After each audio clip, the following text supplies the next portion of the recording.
Good evening and welcome to the Pope Paul VI Learning Resource Center at the Catholic University of Eastern Africa. My name is James Smart of NTV. And I am Sophia Wanuna of KTN News. Welcome to the second and last of two debates between the running mates of the four presidential candidates cleared to run for president in the forthcoming election. This is the fourth of 6 national televised debates organized through a joint media presidential debates initiative, bringing together literally the entire Kenyan media fraternity. The candidates participating in the debate have agreed to the rules and guidelines requiring them to conduct themselves with utmost decorum, address each other with respect, and extend honor to viewers watching this debate live across all Kenya's broadcast media platforms. Indeed, and the candidates in the debate have also agreed to adhere to the allocated time. Each candidate has 2 minutes to make an opening statement, 2 minutes to answer a question, and 60 seconds for a rebuttal. The topics have carefully been selected after a thorough assessment of the state of our nation and the sentiments of the regular Kenyan voters in various parts of this country. In line with the debate rules and the best practices, the questions we shall ask have not been shared with any of the campaign teams. Neither were they discussed or formulated in conjunction with anyone. The questions are entirely our own. And an invited audience here, seated in the auditorium, has also agreed to the debate rules. They have been fully briefed that cheers, jeers, or any other form of noise is not permitted during the debate. We have to make the exception now as we request the audience to help us warmly welcome Honorable Martha Karua and Honorable Rigathi Gachagua to the stage.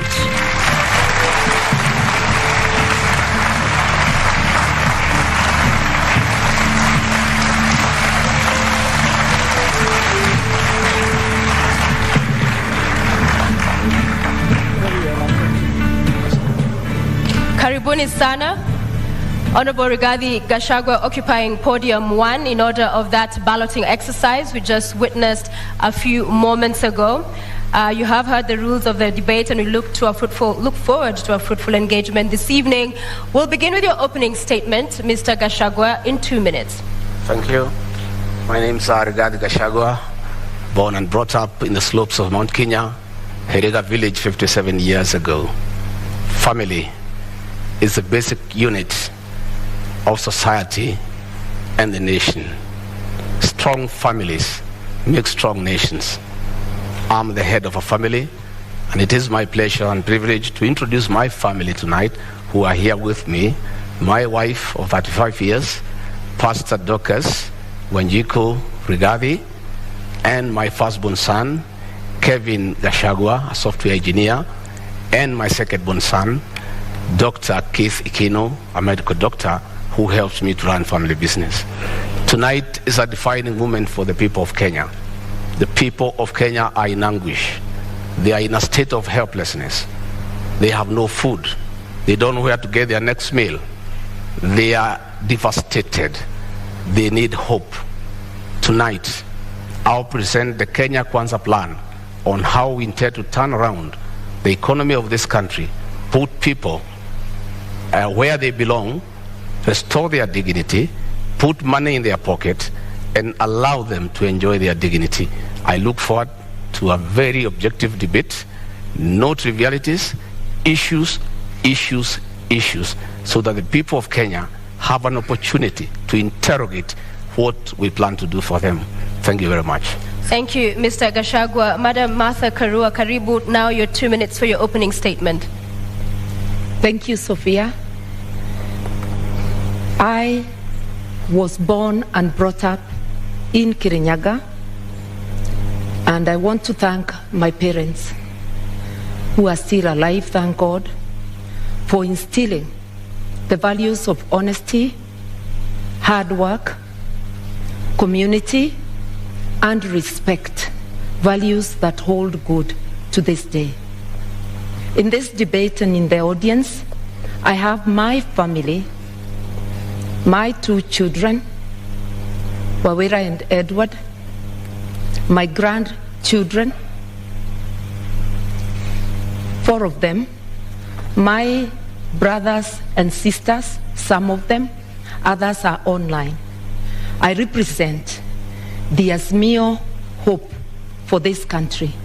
Azimio, together with Kenyans of Goodwill, is out to rescue this country from the stranglehold of corruption cartels. This country can't breathe. We cannot get the services that people do require because monies intended for public service are going into the pockets of corruption cartels, who then become instant millionaires with huge bank balances. We intend to help this country, to help citizens get their country back, and all the resources of this country will be utilized for the best interests of the entire nation, not a select few. I am here to discuss those issues, and I am glad that my opponent is also talking of issues, which is what we have been calling for in our campaign. I'm able, ready, and willing. Thank you very much, candidates, for your opening statements. Let's introduce the elephant in the room and start this debate. The question of the Deputy President. It has dominated public consciousness in the last 5 years. I'll start with you, Honorable Rigathi Gachagua. What kind of a Deputy President will you be? You have 2 minutes. I come from a background of management. I have been in public service for 15 years. I've been in private sector for 15 years. I've been in legislation for 5 years. That gives a 35-year experience of public service and engaging with the people. I am a hard-working man. I'm very passionate. I have zeal to serve. I'm an active man. I wake up early. I don't take alcohol. I have all the time and the commitment to put my all to serve the people of Kenya. I have a very good idea of what I need to do to assist my candidate, Dr. William Ruto, in the management of the affairs of this country, give him backup, be available, move around the country to implement development programs, listen to the people, be available to the people, because we have the bottom-up economic model. It's about the people. If you have noted, we have gone around the country in all the 47 counties and held economic forums, listened to the people, had very extensive consultative process of what the people of Kenya want from us, and that informed our manifesto. And we were not surprised that critics were saying our manifesto is too detailed and meticulous. It had to be, because it had to capture the issues, the aspirations of the Kenyan people, what they want us to do for them. And our manifesto is a clear plan that is informed by what the people of Kenya want us to do for them, to dignify them, to improve their quality of life, and to give them a chance to prevail and be men and women of substance. Thank you. Honorable Karua, the same question. What kind of a Deputy President will you be? I'll be a Deputy President who is respectful of the Constitution, of the people of Kenya, of my principle, and a person who will obey the rule of law and do the best to support my captain to deliver for this country. The oath of office dictates that the interests of the public are paramount in everything a government does. I will help my captain to stick to the rule of law, to ensure that what is in the Constitution is fulfilled. Our Constitution dictates that we adopt a social market economy where social justice is in the forefront. That is why Article 46, not 47, talks of socio-economic rights. You will notice that in our manifesto, we are talking about giving social support to those who cannot have any income, who do not at the moment have any income. And that's one way of fulfilling the promise of the Constitution and ensuring that Kenyans live in dignity, especially those who cannot afford the basics of life. I will therefore serve with honesty, and my track record speaks of that I have been a consistent public servant who does her work in the manner prescribed by the law, with honesty, with dedication. I will devote 100% to the people of Kenya. All right. The question on the deputy president, it's public domain that the current president and his deputy are reading from two different scripts. In the last 5 years, we've seen that effect in public domain. Rigathi Gachagua, if that happens, what is your view? How should that be solved? How should that be sorted? In my case and Dr. William Ruto, that will not happen. Both of us are strong-willed leaders who respect each other. None of us suffers from inferiority complex. At no time will William Ruto ever punish me or mistreat me because he has no reason to. I'll support him to be president, and he'll reciprocate that support. Between me and him, we are in agreement that we have no time to quarrel or disagree. We are inheriting a dilapidated country, a country that is on knees economically, a country that is facing an economic shutdown. We have no time for sideshows. We have no time for personal differences. We have no time for an inferiority complex and competition that is unnecessary. We have a job to do. We are inheriting a 9 trillion debt. We are inheriting 6 million young people who have no jobs. 14 million Kenyans are in CRB. We have such a huge task ahead of us that it is unimaginable that Dr. William Ruto or Rigathi Gachagua would digress on personal issues and petty matters to disagree at all. Each of us has a job well cut out. I have already been assigned to work on the economy. I have gone around the country listening to the people of Kenya. I have been to each and every county, and I brought those views that informed our manifesto. Going forward on election, our job is well cut out from day one. We have to implement our plan that is ready, and we have no time to disagree, to quarrel, to have different opinions. We are too busy to even imagine that we can disagree on any issue. We are brought together by a convergence that we need to serve the people of Kenya. And both of us love the people of Kenya and the ordinary people.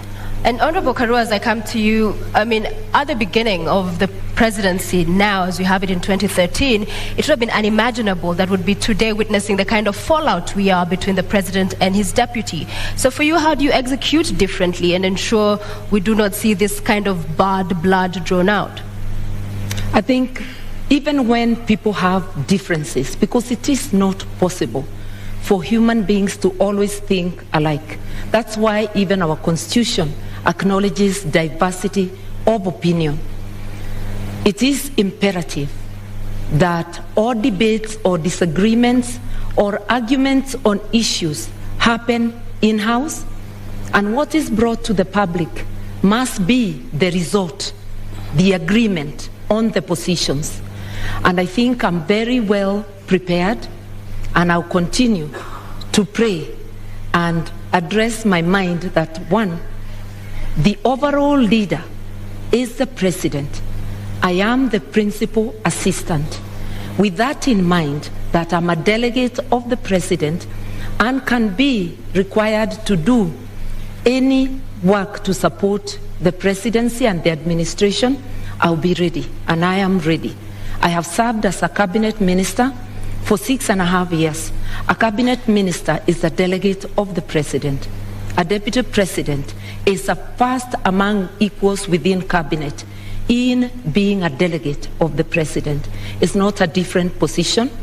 We will be able to moderate any differences of opinion on any issues and to focus on serving Kenyans and to be respectful to Kenyans. Arguing in public, calling each other names in public is not only a disgrace, it's also not respecting Kenyans who elected and put us in office. Yeah. So I will be very conscious, and I've been commenting on the current situation, which does not commend itself to anyone. Would you then perhaps going by the experience this country has gone through, in terms of the architecture of the Constitution, should we have a rethink, perhaps from an elective deputy president to an appointive one, so that if things do not work out for the sake of country, then the president has that latitude? 2 minutes. Nothing wrong with the architecture of the Constitution, something wrong with our behavior. It is not that we need to amend to prescribe the relationship between the president and a deputy president. It is that we need to change our behavior, differ with respect, maintain deference for people who are above us, that even when you differ, the way you address them is in a way that tomorrow you can be able to once again sit and work together. And when it comes to my opponent saying that their manifesto or their plan was discussed by Kenyans, I want to remind Kenyans, Azimio was a product of a robust discussion, way ahead of anything our opponents have done. And my captain went around the country and he got Kenyans to express themselves, and that's how Azimio was born. That's how the agenda, the manifesto, was born. Consultative process as prescribed by the Constitution.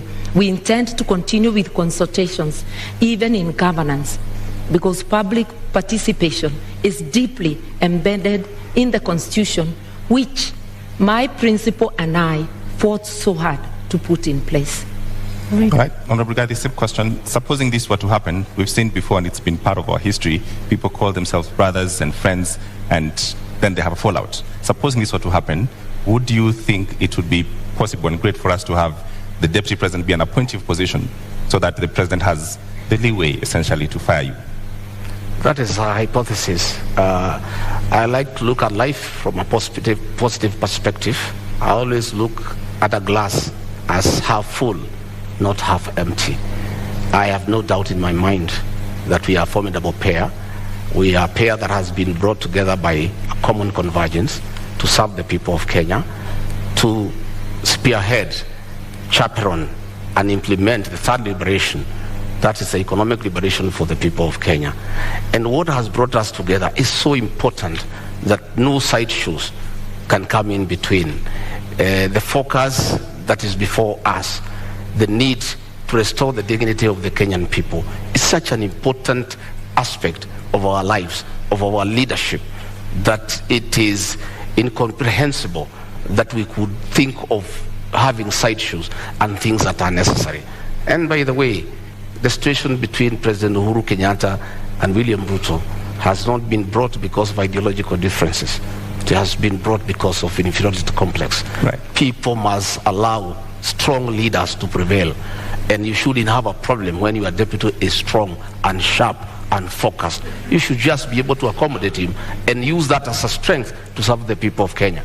Had President Uhuru Kenyatta in a second term allowed William Ruto to help him manage the affairs of this country, we will not be where we are today, where Kenyans have no food, where unga is at 250 shillings, that they have to run around to look for a package to try to deal with it to save this election on their part. If he had allowed Dr. William Ruto to help him like in the first term, all the stored projects will be going on. He should have used the strength of William Ruto and harness it and use it to augment his leadership and to strengthen it for the benefit of the people of Kenya. However, Honorable Rigathi, just quickly to follow up on that, we have seen Martha Karua in 2009, it was, resign after they disagreed with the president as a minister. You saw the former deputy governor Nairobi, when they could not work with the governor, again resign. So isn't it on principle that those who push for, if it doesn't work out? I don't think it is honorable to be a quitter. I think you must fight from within and pursue what you intended to do. When the Nairobi deputy governor quit, he left a vacuum in Nairobi, and that allowed President Uhuru Kenyatta to bring the military into the city. You know, because if he was there, the mess in Nairobi will not be. You cannot be a quitter. You must fight on. My sister, Martha Karua, quit President Mwai Kibaki's government when Kibaki needed him, when Kibaki was in trouble, when Raila Odinga was making life impossible for him. Mwai Kibaki needed Mother Karua. And at a time when Mother Karua needed to assist Mwai Kibaki, she quit. Mwai Kibaki is and has been the gentleman of Kenyan's politics, an amiable old man, a good man, a respectable man, a man who was listening to everybody. Any leader who could not work with Mwai Kibaki, I have serious doubt that leader can work with anybody else. Just a quick reminder to the audience. In the auditorium, we did agree to a set of rules. Silence, please. No laughing, cheering, jeering. Let's just follow the conversation to allow us to have civil engagement and for understanding and hearing every of the candidates as they articulate their thoughts. Thank you very much, Mother Karua. Response? For those who do not understand principle, they can never envisage resigning. But I do think it is dishonest to continue to take public salary, to take the privilege and all that goes with office when you know you can no longer deliver, either because of differences or because of other things. I respectively withdrew myself by resignation from Mwai Kibaki's government in a respectful manner, no name calling, such that we were able to continue when we meet to sit down and talk. I don't think the same can be said of Mr. Gashagua's principle. Entertaining disagreement outside government and publicly is disruptive. No wonder the government in which Mr. Gashagua's principle serves is unable to fight corruption because it's pulling in two different directions. That is why we have a paralysis today. Honorable Martha Karua, the question on just what happens if you disagree with your principle and if your principle should have the right to essentially let you go, should we relook at that? I think the way the Constitution is, you disagree in-house, you resolve it. I do not think there is anything that cannot be resolved unless if it's something that is unconstitutional that is being demanded of me. I will remember the oath, my oath under the Constitution, that there are things, if they are outrightly illegal, I certainly cannot be party to. But happily, my principle is a believer in the rule of law and constitutionalism.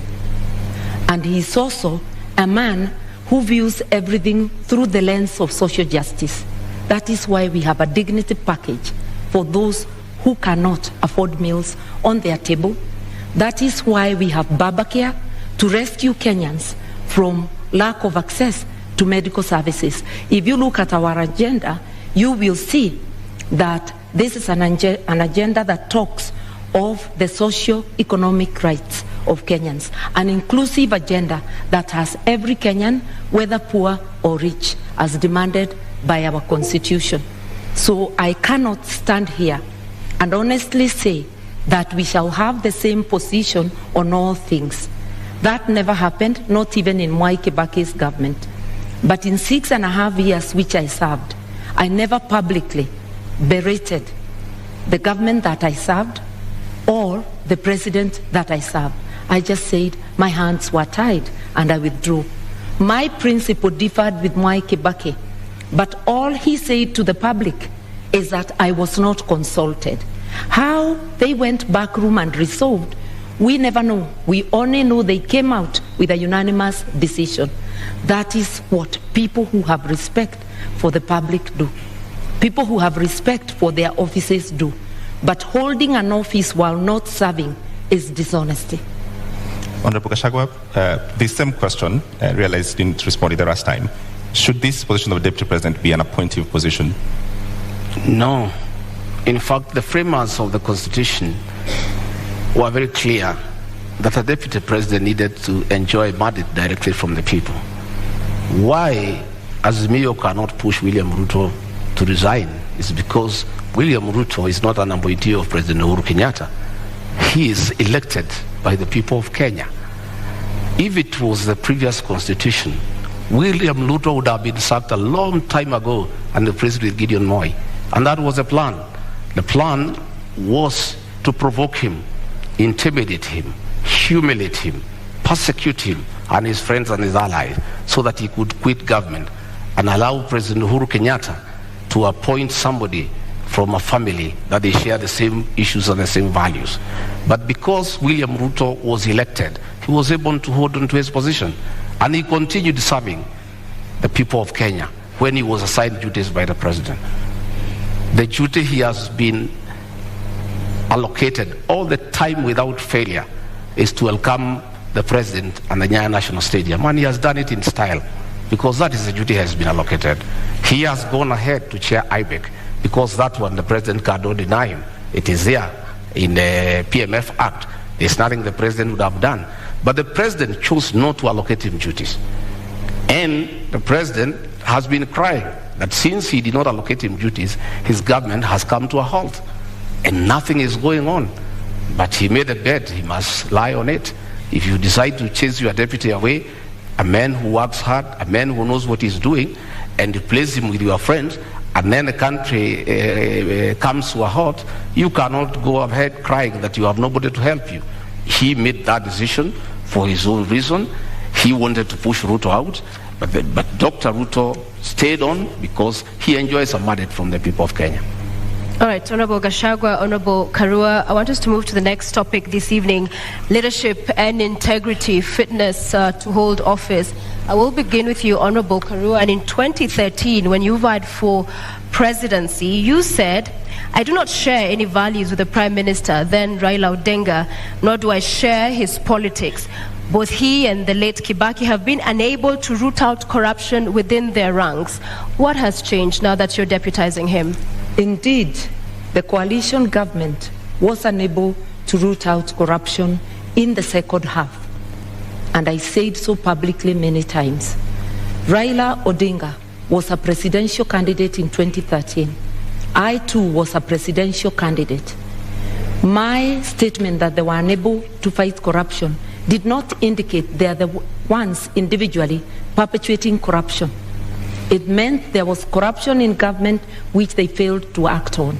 I believe that a combined ticket of Raila Odinga, Martha Karua will do the best to fight corruption. I resigned on principle because one of the things I felt let down on is the failure to tackle issues of graft. Raila was a prime minister, a co-principal, the president, the late President Kibaki was the first among equals as the president. Whatever dynamics, I do not know of. But it is recalled that shortly after that election, I worked with Raila. Na Kenya and I were friends of NASA, not NASA, of CORD.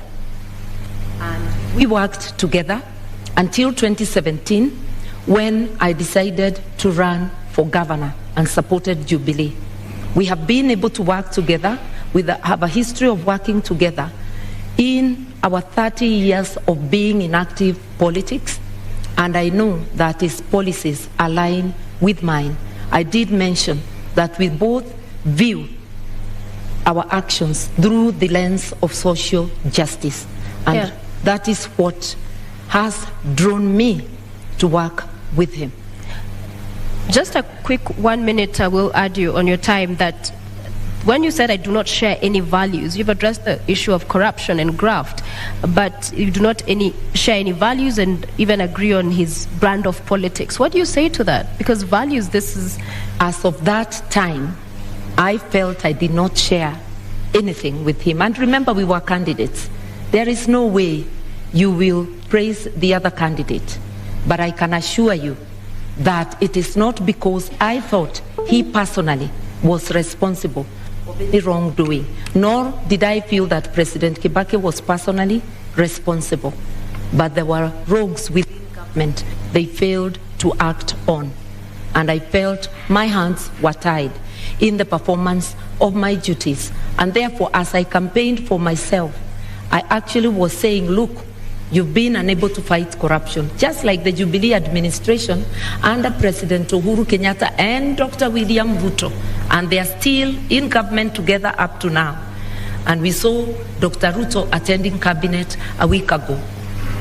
They've been unable to fight corruption. You can't hold one side of government and say the good one is mine and the bad one belongs to the other person. That's doublespeak. Honorable Gachagua, just a moment. I think Honorable Mother needs to come through to the people of Kenya on being consistent. Honorable Mother is on record saying that Raila Odinga and President Uhuru Kenyatta should retire together. Not a long time ago, she seems to have changed her mind that they shouldn't retire together. In fact, that President Uhuru Kenyatta should continue governing through proxy, and Raila Odinga should purport to govern as a proxy of Uhuru Kenyatta. At what time did she change her mind? Because it's on record, she went public to say that the two of them should retire together. Now, she is the running mate of Raila Odinga. She's a project of Uhuru Kenyatta. The two people she said they should retire together, she seems to have changed her mind. And it is my considered opinion, and I believe for many Kenyans, that being consistent is very important in leadership, especially the position she aspires. You need to be consistent. When you say this today, you must be able to live to it tomorrow. All right, I want to allow Martha to respond to that, but first I want to come back to you to give you another minute. A moment ago you said that Gideon Moi was supposed to be appointed. I want you to clear that up because, with all fairness, Gideon Moi is not on this debate. Well, President Uhuru Kenyatta, the chairman of Azimio, in a meeting in State House a week ago, said that he nominated Martha Karua as his running mate to take care of his interests and that of his family. The president was on record, which means that Martha Karua is a project of the chairman of Azimio, President Uhuru Kenyatta, and they are both proxies with Raila Odinga. It is not me who said, it's President Uhuru Kenyatta who said. And previously I thought that Honorable Mother had been nominated as running mate by Raila Odinga. But here comes President Uhuru Kenyatta, outgoing president, chairman of Azimio, a man who has said he's going nowhere, he's going to be around. He'll be ruling from home. He'll be consorting his project from home. He'll be continuing to govern the people of Kenya. I simply do not understand. Is Martha Karua, the honorable member, is she the deputy? Is she the running mate of Raila Odinga, the project, or is she the running mate of Uhuru Kenyatta, the project master? Okay. She's who's running mate? Okay, Martha Karua is in the building. It is true that both I and my captains are projects, but projects of the people of Kenya, whom my captain consulted, and by public demand, he was called upon to take leadership. At a time our country desperately needs leadership. He has offered leadership, and I was competitively selected. And like my friend who was handpicked, I faced an interviewing panel, and also through demands of Kenyans and many endorsements, I was selected.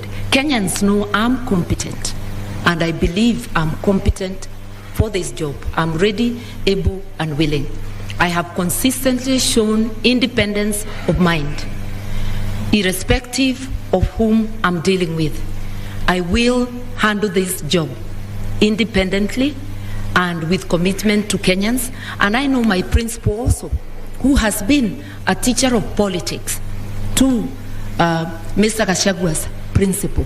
All right, Martha Karua, just a direct question to respond to Honorable Gachagua. What is the role of President Uhuru Kenyatta in Azimio? The role of President Kenyatta, he is the chairman of the council, but my captain is the chairman, overall chairman of Azimio.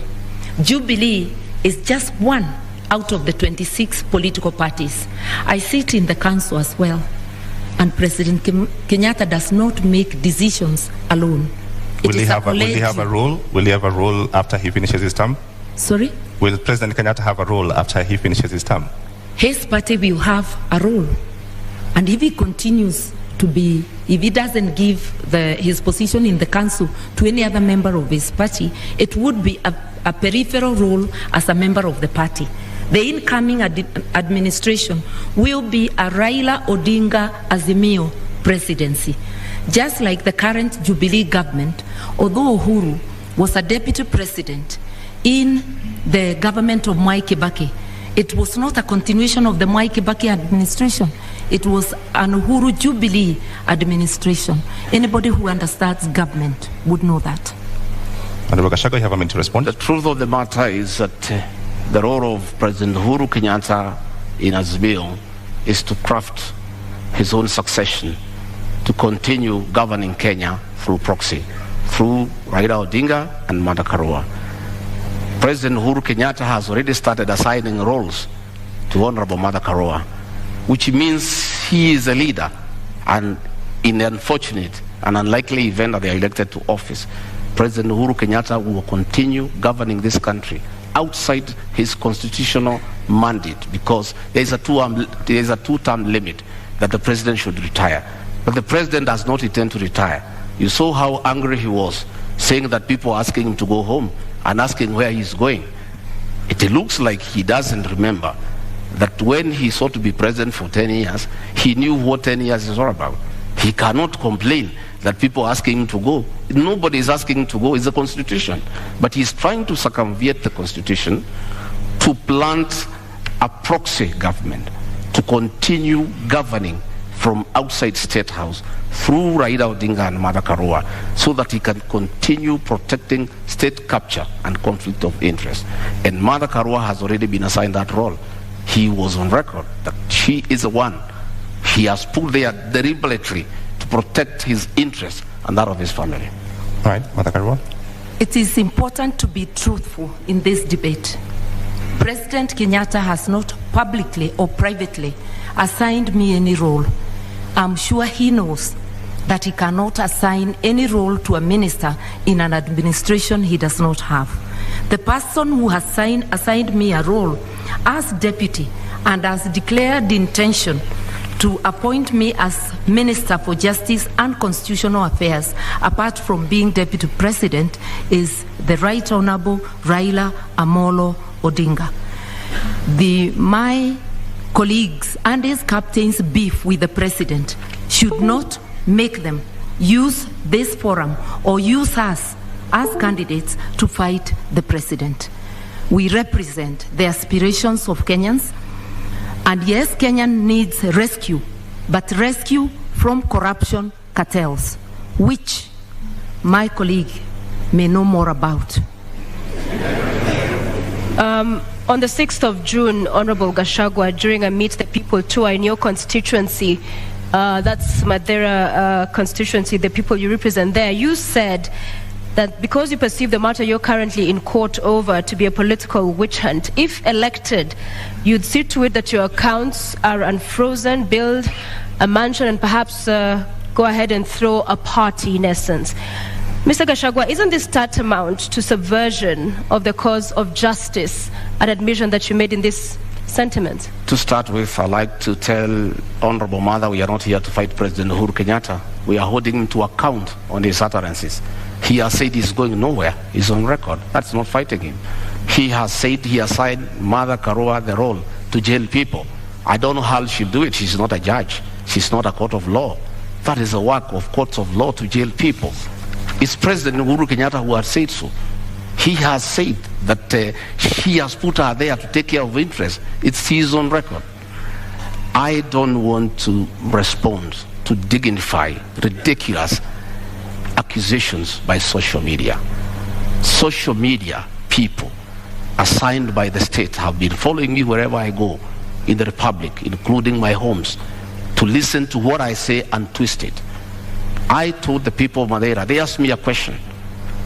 Mr. Gachagua, you bought a farm here and you have started building a house. What happened? Now that you are going to be deputy president, are you still going to live here? I told them I stopped building the house because the state froze my accounts to intimidate me and to blackmail me to support the handshake. And that money is frozen. And I cannot use it. That is why the construction of a house stopped in this area.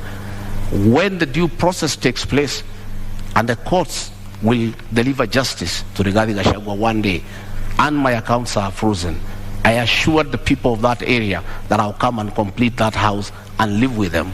And I'll take time to allow them to come and visit me. They asked me a secondary question. As deputy president, will you allow us to come and sit with you? I said, yes. I'm a junior elder in this community. I'll have time to sit with my fellow men over food, over a drink, and we share in the African way.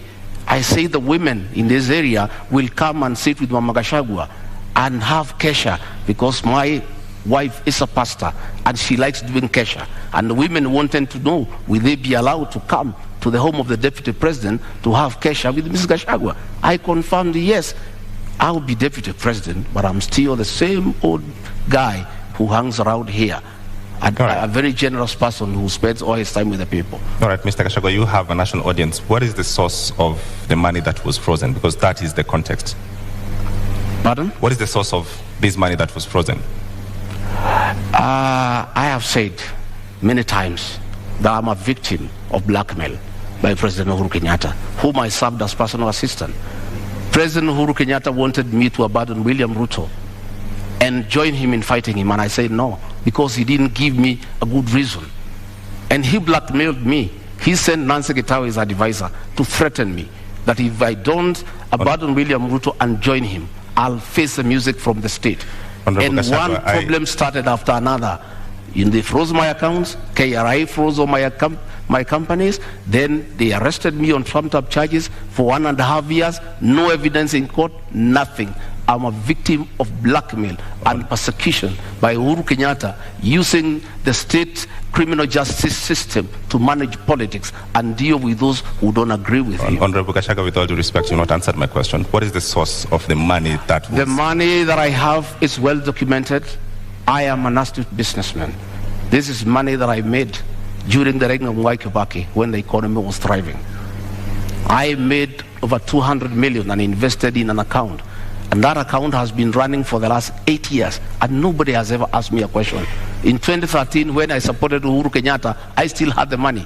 In 2017, when I supported him, I still had the money in my personal account. This is money I have accounted for. It's clean money. I am a good businessman. And in the fullness of time, I'll be vindicated. All right, Martha Karua. I was really hoping that my colleague would explain to us how an individual finds 5 billion shillings in their accounts. But I hope one day Kenyans will be able to know money that was transferred to his accounts in the last 10 years of the Jubilee administration. But that's for him to account. I believe as leaders, we have to be accountable. That is why there is declaration of wealth, so that as you enter office, people can know how much you are worth, and as you exit or in the middle, they can monitor and see how you are progressing, whether it is from your salary, and if it's from business, it has to be a business that can be ascertained. I think we really need to come clean, because if you cannot account for your wealth, you cannot be a good steward of the money of the people of Kenya. So this is a question to both of you. You've brought up the subject of wealth declaration. Yeah. What are you worth, Honorable Karua? I think about just about 150 million, and that is because the 56 million I had declared in 2013 has appreciated because of the inflation. I haven't had any new properties, but I'm a person many may not understand. I'm not thirsty for land. I'm not thirsty for worldly goods. I'm happy to have a house I call home. I'm happy to have a house in my father's land. I do not look for property. Not everybody is hungry to amass. I'm hungry to do something to help my country, to transform the lives of the people. Right. So if you're looking for Martha Karua to be a billionaire, no, I am not hungry for billions. Honorable Gachagua, My how much account are did you worth? not receive 5 billion. That is propaganda. I have 200 million. That is the money that is held. 200 million, 64 million. I worked in the Ministry of Lands and Settlement. 10 million, I worked in Kenya Power. 33 million, I worked in the Ministry of Livestock. Another 46 million, I worked in another organization called Patek. Up to 200 million, that is all the money. But when you set policemen to investigate, they don't understand accounts. When you save money in a fixed deposit, it leaves the your personal account, it was suspense account. A normal policeman looking at it, movement in and out 4 times a year of 200 million, he thinks you have 800 million within that year. So when he multiplies by 7 years, he says you have 12.4 billion. That is the folly of the kind of investigations we are having in this country. I don't have billions, I have 203 million into that account. And that is part of my wealth. I'm worth 800 million, minus the 200 they are holding, another 600. So just a quick follow-up on that, Honorable Rigathi, because the charges you are facing are as a result of trading with county governments. What's your position on public officers doing business with government, whether at the national level or at the county level? By the time I've done all my businesses, I was not a public servant. I was a private individual. I have no conflicts of interest. I was a businessman. I applied for tenders and competed, open tenders and won, and did construction business. Complaining. Today, those charges against me, no evidence in court. Nobody is willing to record a statement. Clean business. And I never traded with institutions because I was not part of any government. But this is when your business brother... I did in 2011. I did in 2012. You know, when they say that my brother was governor, my brother became governor in 2013. I did business in 2008, in 2009, in 2011. And that money is there, and it's all documented where it has come from. But nobody is bothered because they just wanted to punish me. But they wanted to blackmail me into supporting the handshake. And I'm a man of principle, and Uhuru Kenyatta knows that. I respect my conscience. I will never be intimidated. And I can tell you, many governors today supporting Azimio is because they were blackmailed like me, and they gave in. Honorable Gachagua, just clarity. In 2009, 2010, there was no county governments. Which governments did you do? Sorry? There was no county governments in 2009. I'm saying I made money in 2010, in 2009. There was no county government. I didn't make money with the county government. I never did business with the county government. I said I worked with the Ministry of Lands. I worked with the Ministry of Livestock Development. So you cannot say that there was conflict in Nyeri because I did this business long before county governments came into place. But Honorable Gachagua, the matter in court is about doing business with county governments. I'm saying the matter in court is a matter that is on fabricated charges. And that matter will be coming in the fullness of time. What I'm talking about is the money that is held and where it came from. As to the allegations, as the matter before court, there is nothing. It's absolute lies. There is nothing. And in the fullness of time. And that is why, even after sending 200 policemen to arrest me in Nyeri and drag me naked in front of my wife, in front of my workers, drive me to Nairobi, lock me for 4 days, 1.5 years later, not a shred of evidence, nothing. That is why the case has not taken off. They have slated it for September later this year. But still, nothing has been presented to us. Our lawyers have been asking, give us evidence against Rigathi Gachagua. It's not forthcoming. It does not exist. It's a fabrication. It's blackmail. It was a way of trying to force me to abandon William Ruto. Okay. But I was not intimidated. I remain on board. Okay, Honorable Karo, you have 2 minutes. An Azimio government will have a policy position that graft cases and all serious crime should be investigated and prosecuted within a given time, within 6 months to be specific, so that people like my colleague here, Mr. Gachagua, anybody charged with crime against the people, within 6 months, we ought to know whether they are guilty or not, so that people don't seek public office when having baggage of cases. And if I may remind Mr. Gachagua, the cases, because I've been following the newspaper reports, relate to Kwale County, Bungoma County, and Nyeri County. And the period when the offenses are said to have been committed is between 2013 and 2020. So it is important, and that you do not instruct advocates to delay the cases, because what we are having in our courts is really a circus, where one is charged, you are holding public office, you continue holding public office, elections come, and now we have seen new language in the courts that to allow them to campaign. the case is further delayed. Kenyans need to know, and even the person accused needs to know, so that they do not give excuses. We have repeatedly said with my captain that whether it's my daughter, my blood relative, or a member of the opposing camp, the law must apply equally to all. And everybody must have a swift chance to clear their name in court or for the court to declare them guilty. We are here to help Kenya organize itself in that manner by engaging with the players in the justice system and having a policy position. All right, Honorable Gachagua, you have a minute to respond. For clarity, have you done business with county government? Allegations remain just allegations. Honorable Mother knows, and I'll never take her on allegations. A British newspaper accused her of receiving a bribe from BAT, but I cannot come here and accuse her that she's corrupt because of that allegation. Because an allegation is an allegation. The people of to take land in South Gariama and give it to her relatives, but that is just an allegation. The issue here, Sophia, we would like the issue here, Sophia, is that we need to allow. Would like to remind the members of our audience to please do not cheer or jeer and allow our candidates to present their issues. Please go ahead. The issue here is that we need to allow independent institutions to fight corruption. President Uhuru Kenyatta has cried inability to fight corruption because he was lenient. He was lenient because the people involved in mega corruption are close to him, both in family and friends. That is why he was lenient. But had he allowed independent institutions to fight corruption, the issue of leniency would not arise. Had he allowed independent institutions to fight corruption without getting involved, Rigathi Gachagua would not be in court, because independent institutions will never take people to court without evidence.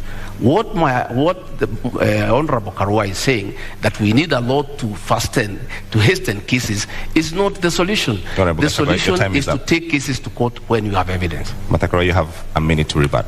I just want to let Mr. Gachagua know that I do not have an iota of public land anywhere, in Kirinyaga or anywhere. I do not own land in South Gariama. I am glad he knows they are just allegations. And I challenged the current administration that is there, and I'm not in power in Kirinyaga, that if there is truth to that allegation, then they must swiftly take me to court and recover. So once you challenge those making the allegation and they don't do anything about it, then the matter is closed. The only land I own in Kenya is the house I live in Nairobi, and the house up country, which is on my father's land, and he has included my name in the title. I said I'm not land hungry, and I'm not hungry for material wealth. Those who are hungry may never understand that. Relating to BAT, it was money paid to my campaign secretariat by a donor, not paid to my personal account. Later, it transpired that it was money from a company. The matter has been investigated in UK, and the file has been closed. I also challenged the DPP of the government Gachagua's principal serve in 2016 to investigate and prosecute me. Right, so those matters are allegations. Thank you very much. Time is up. But now that we're talking about funds, you all are traversing the country with choppers and legions of teams. How do you finance your campaign, Honorable Gachagua? How much does it cost? Pardon? How much does it cost to finance your campaign? Pardon? How much does it cost to finance your campaign? Oh, the sound is not working here. Sorry. I can't hear you properly. I apologize for that. Yeah. How much does it cost to finance your campaign? Well, it's difficult because we don't have a centralized command. Our campaign, we are raising funds from people, and mostly is in materials, is in donations in terms of choppers, in terms of vehicles, in terms of fuel, in terms of personnel. And really, what you need in terms of cash is not much. This campaign of Kenya Kwanza is bottom-up driven. A lot of hustlers have taken time to give their all in terms of time, in terms of materials, in terms of support in kind. There isn't much about cash.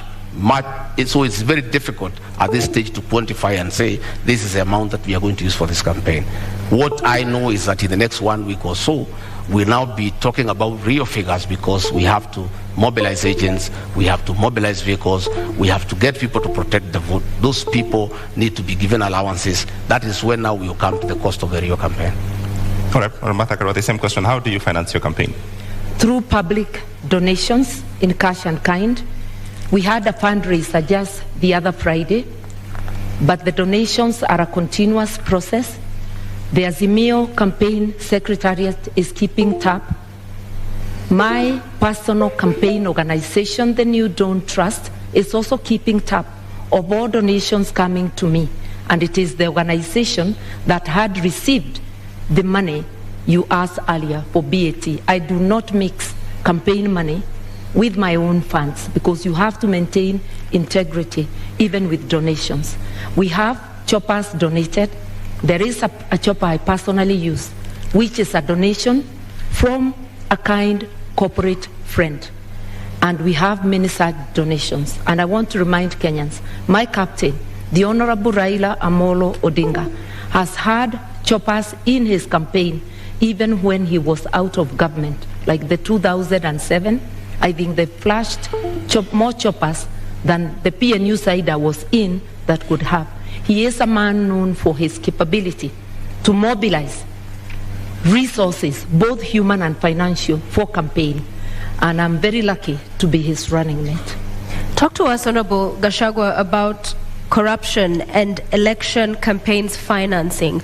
A lot of opaqueness there, clearly, even from this engagement, and laws around politicians being accountable and there being an eye inside what's going on have not seen day of light. So what are your thoughts? Is there any nexus there? Well, you know, campaigns, and you really cannot control the nations, because people support a certain candidate for a certain reason. And it behoves upon the candidate to receive donations that are well-meaning and donations that are not tied to your win and what you need to do for people after. And that is the basis of our campaign. I personally have many friends who are supporting me. They have not demanded anything for me in return when we form government. They think we have got a good plan. They think that we need to be given an opportunity to run this country and turn it around. They think that the real thing is the economy. They think that they need to help us to move around the country. And they are well-meaning. I wouldn't say the same of my colleague here, because their campaign is being run with the public resources. You are aware that the PS Interior has been meeting chiefs and assistant chiefs who are public servants and give them instructions to work for Azimio. You have seen their meetings being attended by chiefs in uniform. That is the misuse of public resources. We have seen funds from Harambee House, from the confidential expenditure being put into this campaign. Many of the town hall meetings they are holding in the Mount Kenya region, all the delegates are given 1,000 shillings to go home, and that is money from public coffers. Do you have evidence of this? Oh yes, we have photographs, we have recordings, we have audios, they are there. We are always well appraised, because many of those people who go to receive that money are actually our supporters. And they say they don't want to allow the elephant to die with the tusks. They need to remove the tusks before it is dead. That is what is happening. And public servants, the Cabinet Secretary for Interior is on record campaigning for Azimio. The Cabinet Secretary for ICT is on record campaigning for Azimio. These are public officials. They are public, they are paid with public money, but they are campaigning. That is misuse of public resources. And my colleague here, who says she's a stickler of the rule of law, has not condemned that, because I would want her to condemn that, because she says she's a stickler of the rule of law. And if she finds public resources are being used to propel her to office, she should be bold enough to say that is wrong.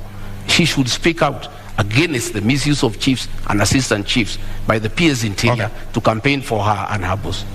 Okay, Honorable Karua, just to build on that, all corruption scandals, Eurobond, Kimarer, Afya House, KEMSA, do find a dotted line into politics. As you respond to this question, how does Azimio and yourself going to deal with these questions that we have to deal with now? May I begin there by saying that Azimio government is very clear on what it will do. Both my captain and I have repeatedly said there will be no sacred cows. Anybody involved in corruption will face the law, irrespective of who they are. As for campaigning with public resources, that's a publication. What I know is that every presidential candidate is entitled to security. So there will be security apparatus, whether it is the Deputy President's campaign or the Right Honorable Raila Amolo Odinga. We mobilize our own meetings, using our candidates, using everybody. Anybody who attends, they attend on their own volition. Yes, there are some cabinet secretaries who have attended our meetings, but they have sometimes attended as a by the way. When they attend deliberately, it's of their own volition, and it's not because we need them to mobilize. Let nobody forget that there is no political operator who can mobilize more than the Right Honorable Raila Amolo Odinga. I also personally do not need help to mobilize. I've been in this game for 30 years. When Mr. Gachagua was still a DO, I was in politics. All right. You have a response to that? 1 minute rebuttal. Well, I have no rejoinder for that. My request is that it is about time we move to the real issues that the people of this country need to know. What is our plan? We have talked many issues, and that is a good thing. But the people of Kenya need to know, what does Rigathi Gachagua and William Ruto have for them? I'm hoping that debate will come around tonight, because it's important. Because many Kenyans are glued to the screens. They are waiting to hear. They want to know about health. They want to know about education. The public service wants to know about their issues. The police service wants to know about their issues. There are many people waiting. And I think, I am guessing, they must be getting information. Yeah. Honorable Gachagua, we are getting to that. And Okay. corruption is a big issue in this country, where public resources... Corruption must be fought. And the real corruption is state capture and conflict of interest. What is state capture? State capture is where the people in power compete with citizens for scarce resources, where the people in power use their position to advantage themselves to get business unfairly, where people in power allocate resources to projects where they have an interest. I have an example. In the year 20, I want to tell you what is state capture and conflict of interest. This is Gazette Notice Legal number 1112, dated 26th June 2019. In the exercise of powers conferred by Section 106 of the Stamp Duty Act, the Cabinet Secretary of the National Treasury and Planning, on the recommendation of the Cabinet Secretary for Lands and Physical Planning, directs that the instruments executed in respect of the transactions relating to the merger of NIC, PLC, and Commercial Bank of Africa shall be exempt from the provisions of the Act. By a single signature, these two companies owned by the first family were exempted from paying 350 million. These are rich banks who have made money from domestic borrowing. They have lent money to government. They are in Fuliza. The owners are the richest people in Kenya. They were exempted from paying 350 million, money that can put up 35 level 3 hospitals in Kenya. That is conflict of interest and state capture. That is chronic corruption. It's worse than the corruption associated with public procurement. And that is what we must deal with. Okay. We must deal with state capture. We must deal with conflict of interest. There is a railway line between Nairobi and Nyanyuki that was put up at a cost of 3.8 billion. That railway line serves one company that supplies fuel to Nyanyuki. All right, Honorable Gachagua, thank you very much for this. Unfortunately, I cannot authenticate this document. You asked me what is state capture. I'm giving you time, but I cannot authenticate the document that you just read right now. So I've seen in your manifesto that you would put a commission to investigate these bribes. Would you go after the first family? We will not go after anybody. We'll go after all those who are in state capture and conflict of interest.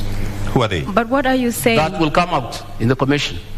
I'm saying there will be a commission, because the real corruption that we need to deal with, not what Honorable Mother is talking about, is state capture and conflict of interest, where the people in power have used their offices to usurp public resources to their advantage and to the disadvantage of the rest of Kenyans.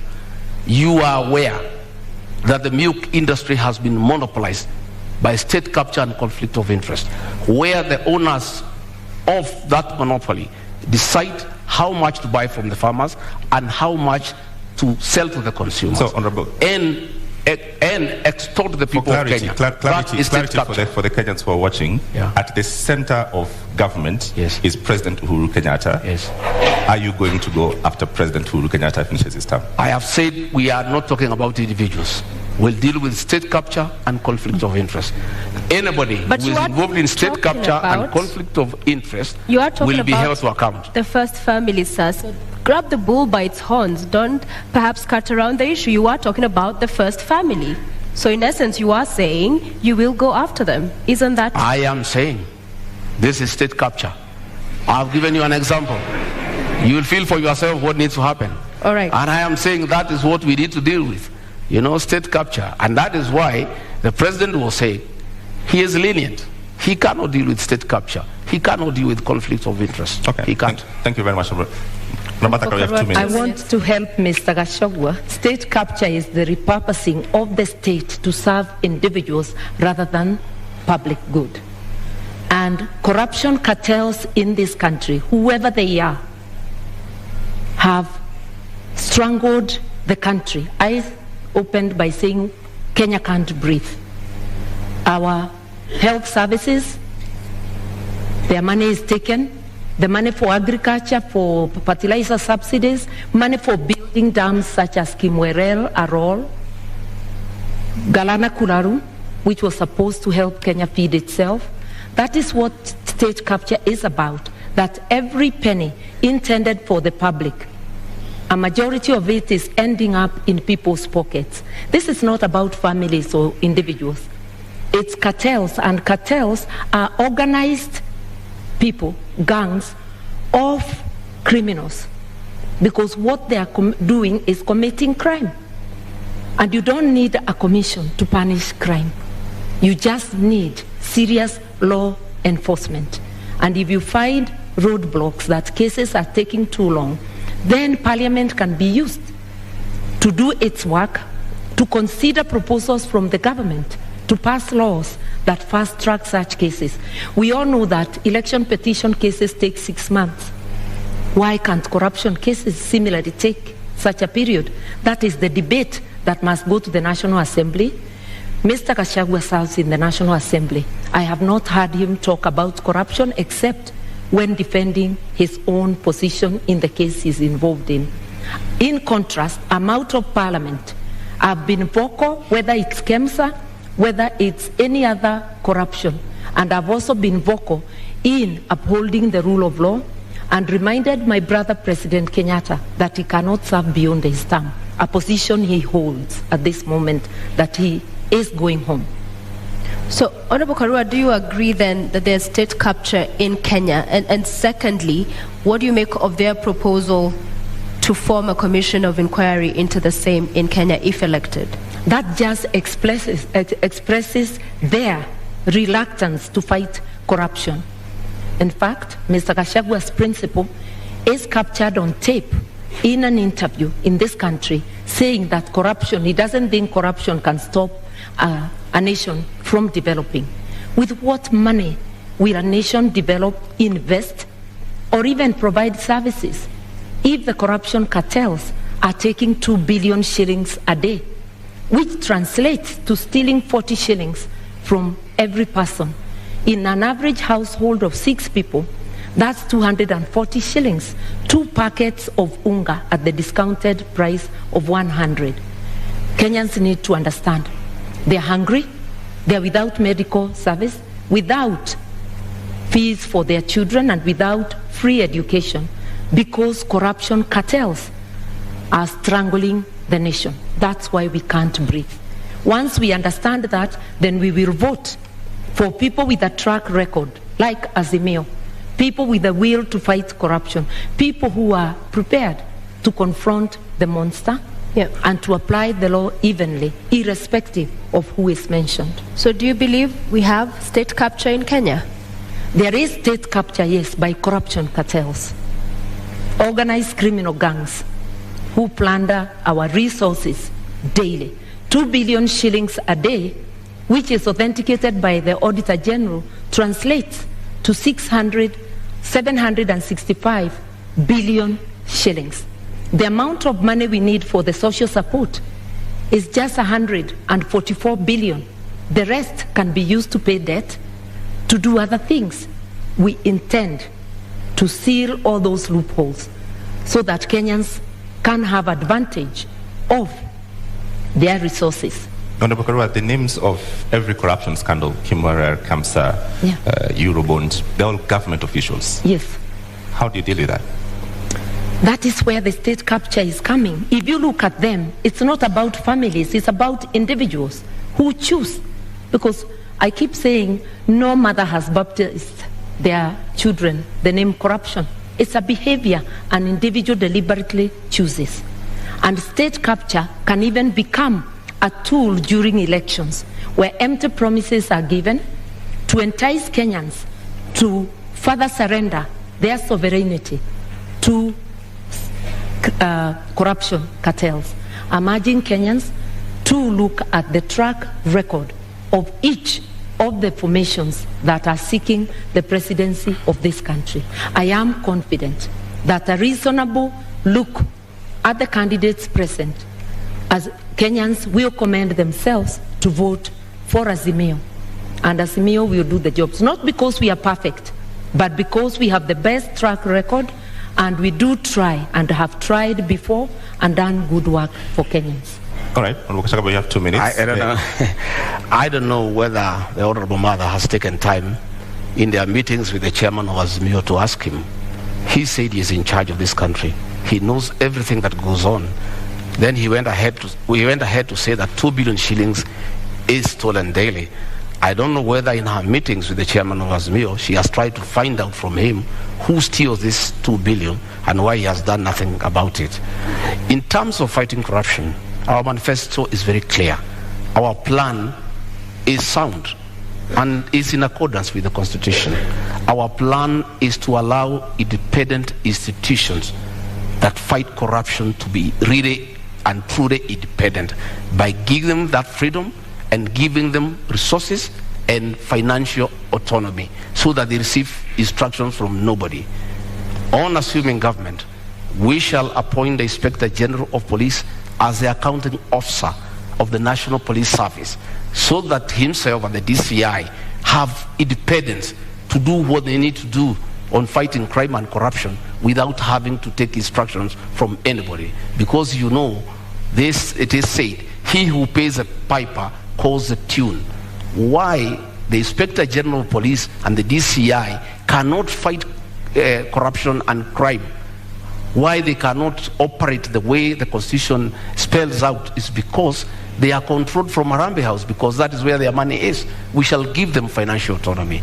We shall operationalize the judiciary fund to allow our judges and magistrates to operate with financial autonomy so that they are free to do what they want to do, so that they can fast-track cases without having to look back. And of course, you know, President William Ruto, the new president of Kenya, God willing, we appoint the judges that were nominated by the Judicial Service Commission so that they can serve the people of Kenya. All right, Honorable Karua, do you agree that lack of independence in these institutions is the problem Kenyans are facing in the criminal justice system? The Constitution gives all these institutions independence. And independence and autonomy should not be confused with accountability. Parliament, which is independent, has to be accountable to the people of Kenya. The executive has to be accountable to the people of Kenya. The judiciary has to be accountable to the people of Kenya. Institutions have decisional independence, that a judge will be independent in making that decision of guilty or not guilty, that the Director of Public Prosecutions will be independent in deciding to charge, to prosecute or not to prosecute. It doesn't mean that they fail to account to the people of Kenya. And that is most of our leaders are failing to do. Be accountable to the people of Kenya. You go to office to do your own business, where you will find that quite a number of people who are parliamentarians are trading with the counties, are trading with the government. So who is the watchdog of the people? The law forbids it. Conflict of interest. Going to get county work from a county government when you are a member of parliament. Who is going to be the watchdog? A quick follow-up on that. Yeah. Because the proposal on the table in Azimio is that if you are elected into office, then you'd also double up as Minister for Justice. Yeah. Wouldn't that go then to entrench that kind of feeling of interference from the executive? Because these are independent institutions, yes, but even if it's facilitating and good workflow, there's the NCAJ that handles all of the issues around that chain of criminal justice. So wouldn't that role, in essence, be seen as interference as well? Not at all. The Minister of Justice doesn't prosecute. This is a coordinating ministry, coordinating the entire justice sector. And we had such a program even during the Kibaki time known as Justice Law and Order Sector, to give policy direction. Then each institution goes and works on its own. It's not about how that institution will do its work. It's to understand together the difficulties, the roadblocks along the justice sector, so as to make proposals for legislation and for policy to Parliament. Remember that policy and legislation are passed by Parliament. Government institutions are independent, but they cannot act alone. There must be some synergy, and that synergy is in policy. Then they can have decisional independence. I've been a Minister of Justice before. I didn't investigate or prosecute. All right, I want to move to the next topic, and let's go to the cost of living. One of the charges against politicians in this country is that they're simply out of touch and you're unable to solve the problems that we face. I'll give you an opportunity tonight, Honorable Gachagua, to start to make your presentation on cost of living by first telling us what is the cost of milk today? The cost of milk, retail. The farmer sells at 42, at the supermarket, some places 120 per litre, others is 130, depending on where the supermarket is. Kerosene? I don't go to the supermarkets. Okay. What is your presentation tonight on dealing with the cost of living, knowing very well that... I want to say, I'm happy now we are where we need to be. Audience, please maintain silence. And for the record, issues with what we've been talking about throughout, these issues impact on how we fund the projects and all of these other subsidies we'll be talking about. So there's no non-issue tonight. What I'm saying is that I'm happy that we are discussing the high cost of living, the inability of Kenyans to buy food, because a mistake was made maliciously to deny farmers fertilizer subsidy, and as a result there was low production. And because of the law of demand and supply, you cannot afford a packet of unga. A packet of unga is 250 shillings. Government is running around because of this election now, trying to subsidize for 4 weeks, just after the elections. But they are not telling the people of Kenya how they'll buy food after the elections. This is being done to entice them to vote for Azimio. If government had done the right thing and supplemented farmers with inputs and fertilizer, they would have increased their production. You know, we consume 46 million bags of maize, and we produce about 40 million every year. We normally have a deficit of about 6, which we import. But because of this decision, we are short of almost 15 million bags, and that is what has caused the current crisis. And we have a plan. On our first month in office, we intend to bring down the cost of fertilizer from 6,700 to 2,500. That is DAP. That is the main fertilizer for planting. Okay. And that will enhance our farmers to produce more, so that we have food security, and probably we even have some surplus for export. Thank you. Honorable Martha, same question. What is the price of bread today, and what is Azimio plan to reduce the cost of living? The price of bread the bread I buy is 80 shillings. But there are various type of loaves, so I will not pretend to know what each loaf is costing. But I know that the price of foodstuffs, of essential commodities, has gone up, and the fuel prices are generally the trigger that gets them high, coupled with corruption. My friend, Mr. Gachagua, is talking of giving their government giving fertilizer subsidies. He is in Jubilee and therefore part of Jubilee government. He is in Parliament courtesy of Jubilee, but he doesn't know that currently the Jubilee government has a fertilizer subsidy and a bag is retailing at 2,900. The only problem is with the distribution, because the cartels are making sure that they buy most of it. Only a paltry gets to the farmers. It's again sold at the higher price. For us, the first, second, and third agenda is to fight corruption. Governments have subsidies to cushion farmers and to cushion the people because of a series of things. We have war in Ukraine, which has seen foodstuffs rise for countries that are not self-sufficient and buy outside, Kenya being one of them, fertilizer and other things. But the money for subsidy, for helping our people with the cost of living, majority of it is going to the cartels. That is where the problem is. The money meant for Galana Kulalu irrigation scheme, which could have helped with our food reserves, was stolen. Kenyans know, even the fertilizer, there was a scandal. Maize, there was a scandal. Kenyans know who are responsible for those scandals. And Mr. Gachagua is also aware. And together with his captain, they may know more. Since mother, who is actually my mother, my late mother is Mother Kerigo. Since she joined government, she has been consumed by the lies of the same government. If the Honorable Mother moved around the country, the lie she's giving here that fertilizer is 2,500, she will be feeling sorry. If she went round to Kemunye, her hometown in Gishogo, the cost of DAP is 6,700. The cost of CAN is 5,900. The cost of 17 is 5,800. The cost of 20 is 5,900. And the cost of urea is 7,200.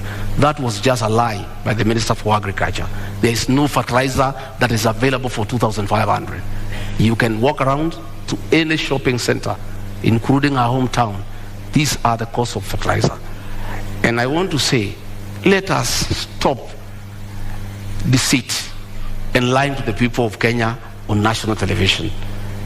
When my sister here, Mother, tells the people, farmers, that fertilizer is 2,500, they start having very serious doubts about her credibility as a future deputy president. Because if she can come here on national television and give prices that are not true, when people are suffering, when people cannot buy fertilizer, her credibility is put into question.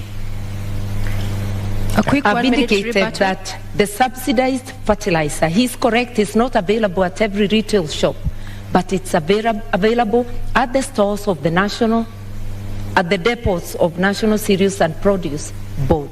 It is a project of the Ministry of Agriculture. I've heard the minister talking about it, and I know of farmers who have accessed it, but I know, and I have stated, it's riddled with corruption and it's not getting to the people.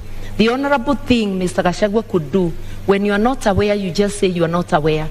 You just don't dismiss things as lies when they are happening. The problem with Kenya, money meant to cushion farmers, to cushion consumers, is going to corruption cartels. That is a big problem, and which, as the Mayo government, will rescue Kenyans from. All right, I'm going to give you all 1 minute each to talk to first-handed days on how you'll deal with the cost of living. I'm aware 100% there's no fertilizer anywhere for 2,500. I'm a bottom-up man. I move around this country. It's simply not available. In the first 100 days, we want to do several things. One, bring the cost of food down, bring down the cost of living, bring fertilizer subsidies from 6,700 to 2,500. How will you do that, sir? We'll provide funds for that. These funds that are being proposed now for bringing the packet of unga down for 2 kg is what is supposed to go to fertilizer so that we have a long-term solution. The other one is not sustainable. It's a short-term thing for the elections. We have a plan to focus on primary health care, where community health volunteers are given an allowance to boost their morale and increase their efficiency to deal with preventive medicine as opposed to curative medicine. We have a plan to employ 116,000 teachers within the first 2 years so that we can deal with the shortage of teachers. For that? I will explain to you. I have explained to you that we are stopping wastage in public spending. We have had a lot of projects that are not planned. Okay. We have legacy projects that are of sentimental values to leaders but have no meaning to the people of Kenya. Thank you, Honorable Gachagua. Yeah. So, your minute. I want to first say that we in Kenya do not have a revenue problem. This year alone we collected over 2 trillion shillings, the tax man that is. We have a problem of expenditure, non-priority expenditure. That is what we are going to curb. In relation to fertilizer, the subsidies are already in place. It's a question of ensuring they work for the people. It's ensuring that the subsidy for unga continues to the time there will be harvest. The expenditure for operation and maintenance, O&M, is over 600 billion, while salaries are at about 550. You can see operation and maintenance overshooting salaries. We will prioritize what needs to be prioritized to help Kenyans move forward. And for all the things we have said we'll do in 100 days, I have acquainted myself with the budget. The budget lines are sufficient with optimal use. Mr. Gachagua serves in the parliament that passed the budget. He doesn't seem aware that the money is in the budget, including for Baba Care. All right, as we bring this to a close, fuel. The subsidy there expires next month, the same as the one we've seen on unga. We'll give you a minute each because Kenya Kwanza, you are proposing to set up a legal framework to ring-fence the fuel stabilization fund. IMF, World Bank says stabilization funds are inefficient and regressive. Azimio, on the other hand, you're talking about reviewing the taxes and levies on petroleum products. So different positions here. So 100 days you come into office and there's all of this mess going on and the cost of living continues to be up. In 1 minute, what is unique about this legal framework that you will do with the stabilization fund that hasn't happened so far? We have money available in the budget. We have money that has been put for projects that are not a priority, and that is the money that you need to inject quickly before you can even look at the legal frameworks on assuming government. And that is possible because you look at the Ministry of Agriculture. We have some 50 billion there. That 50 billion will be available to deal with the issues of fertilizer. It will be available to deal with the issue of animal feed that are beyond the reach of many farmers, so that we can have a quick win. Fuel Stabilization Fund, in your manifesto, how will you fund it? The kitty is currently depleted, so you're not coming to find money. How will you fund it? We have said that we are going to expand our tax base. Once we put the Hustlers Fund of 50 billion and we give to the people down there at the down of the pyramid, we enlarge the people who are paying tax and will have more revenue. And this is the money that will be available to the people of Kenya. Number two, we are talking about the issue of domestic borrowing. We are paying 600 million every year as interest from domestic borrowing. Once we stop that domestic borrowing, this money that is going for interest every month will be available for this one. I'm glad he adopts my position that there's money in the budget, but that's as far as we go together. We part on how to do it. We will ensure that there is fiscal discipline so that non-priority spending is dropped and we go to priority spending. And I've given example of operation and maintenance, which is at 600 billion, while salaries are less than that. That is totally unacceptable. We will also fight corruption because money for fuel subsidies, there are a lot of cartels in the energy sector. We understand this. We will target those places and press the areas we need to press to immediately stop the leakage. Within 100 days, we will be able to do this and much more. We have actually been looking on what we need to do on day one, because Kenyans are not going to be patient. They are already suffering.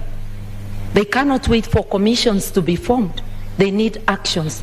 Right. Azimio is ready to go. Ladies, gentlemen, our 90 minutes debate is up. It's time for our closing statements. And we begin with you, Honorable Rigathi. You have your 2 minutes starting now. Thank you very much. I want to ask the people of Kenya to give us a chance to sort them out and put money in their pocket. We want to ask the people of Kenya to give us a chance to empower the small business people by giving them affordable credit to be able to expand their businesses. I want to ask all those people with pending bills to know that in the first 90 days, we shall float a bond for 500 billion to pay all the pending bills so that their homes are not auctioned. And by action, that 500 billion, by injecting into the economy, it will spice up the economy. I want to tell the people of Kenya, by giving us a chance, we shall look at the terms of service for the public service and the police who are suffering and who need to work when they are comfortable.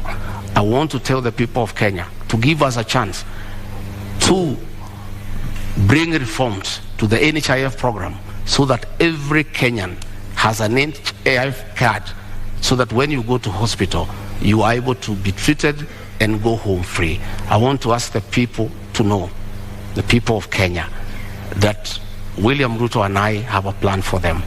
I want them to give us an opportunity to work around this economy, to spearhead the third liberation, that is to bring economic changes so that we can create wealth.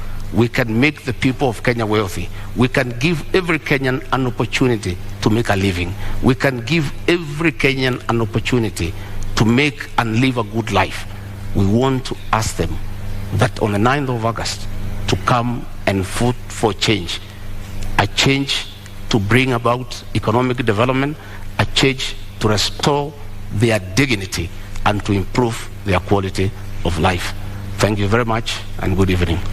Thank you. Honorable Karua, your 2 minutes start now. I want to remind Kenyans, this election is about trust. It's about looking to see which of the teams you can trust. We offer our track record, because even when you employ a driver, you ask them for the driving license and you want to know about their record in driving.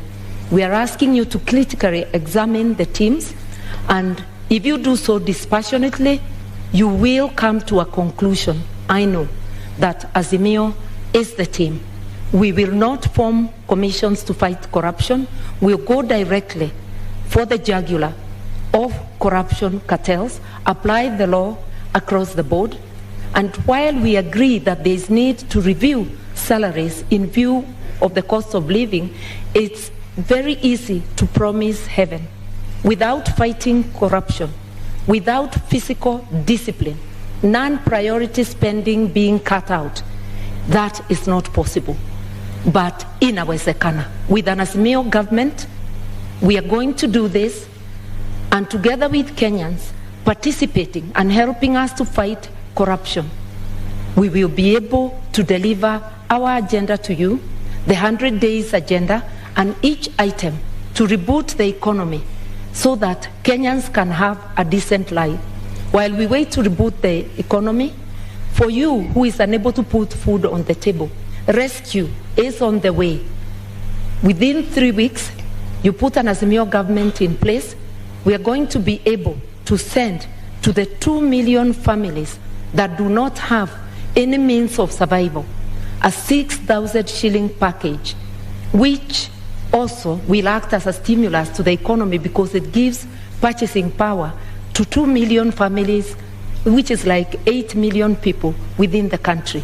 Rescue is on the way. All right. We shall finally have our country back. Vote Azimio. All right, thank you very much, Honorable Martha Karua, Honorable Rigathi Gachagua. We've come to the end of our Deputy Presidential Debate 2022. I invite you to shake hands. Thank you very much. You've all done very well. Thank you very much.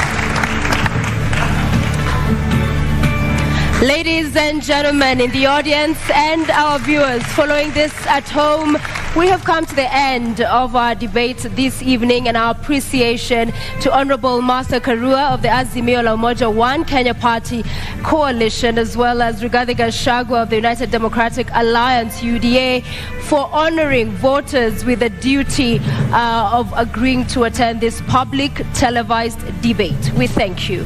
And we thank you for watching. The final of our joint national debates will come to you on Tuesday next week, when Wahiga Maure, Raila Odinga, William Ruto, and George Wajackoyah take this very stage in the presidential candidates debate. My name is James Maro of NTV. And I'm Sophia Wanuna of KTN News. Good night.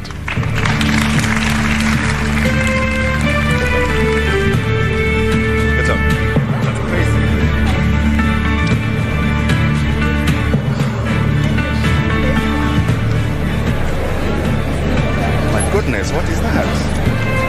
And thank you all for tuning in to the Deputy Presidential Debates. Just moments after the second debate has ended. Prof, direct to you. Are you impressed? Were your issues addressed? Good to see you. Yeah, thank you, Trevor. I think you guys did excellent. Thank you very much. Appreciate it. Yeah, it was wonderful. the debates actually did not address the sort of central issues we're looking at. Yeah. But on the very positive side, I think the debate spent time on what's ailing this country. And I'm very, very happy that for the first time in history, we have two parties from inside government, so that we are able to know the real problems that this country actually have. Yeah, because I would like to imagine if the president went into all sorts of interesting details all the way to the cases in court, to those who have captured the country, to those who are stealing money, that is being used, that should be used to subsidize Kenyan lives, to those who are doing business with the state, to those who are determining prices of what we buy, and so on. So I think there was very good texture